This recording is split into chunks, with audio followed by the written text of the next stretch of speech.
नमस्कार, मैं हूं आपके साथ अनुष्का राय और आप देख रहे हैं खबर 24 एक्सप्रेस।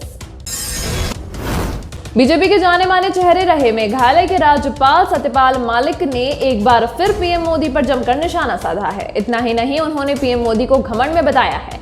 कृषि कानूनों को लेकर मेघालय के राज्यपाल सत्यपाल मलिक शुरुआत से ही केंद्र सरकार के खिलाफ रहे हैं। हालांकि कृषि कानूनों की वापसी के बाद उन्होंने पीएम मोदी की तारीफ भी की थी, लेकिन इस बार उन्होंने प्रधानमंत्री पर सीधे तौर पर हमला बोलते हुए कहा कि किसानों के बाद जब मैं पीएम से मिलने गया तो वो बहुत घमंड में थे, मेरा उनसे 5 मिनट में झगड़ा हो गया। रविवार को हरियाणा के चरखी दादरी में फोगाट खाप द्वारा उन्हें सम्मानित किए जाने के कार्यक्रम से इतर मलिक ने संवाददाताओं से कहा कि किसान आंदोलन केवल स्थगित हुआ है और अगर अन्याय हुआ तो यह दोबारा शुरू किया जाएगा। उन्होंने कहा, अन्नदाताओं ने अपने अधिकारों की लड़ाई जीती है और भविष्य में भी अगर किसानों के खिलाफ कोई सरकार कदम उठाती है तो वह पूरी ईमानदारी से इसका विरोध करेंगे।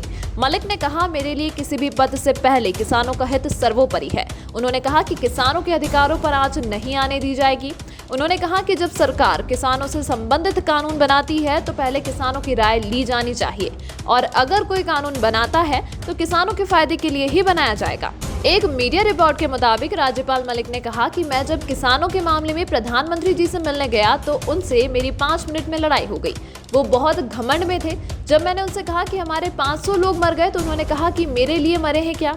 मैंने कहा, आपके लिए ही तो मरे थे जो आप राजा बने हुए हो।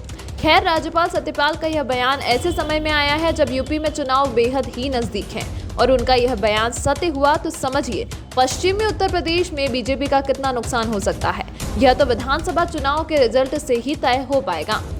मैं जब किसानों के मामले में प्रधानमंत्री से मिलने गया तो मेरी 5 मिनट में लड़ाई हो गई उनसे। वो बहुत घमंड में थे। जब मैंने उन्हें कहा हमारे 500 लोग मर गए, तुम तो कुतिया मरती है तो चिट्ठी भेजते हो, तो उसने कहा मेरे लिए मरे। मैं कहा, भाई आपके लिए तो मरे थे, जो आप राजा बने हुए हो उनकी वजह से। खैर, झगड़ा हो गया मेरा।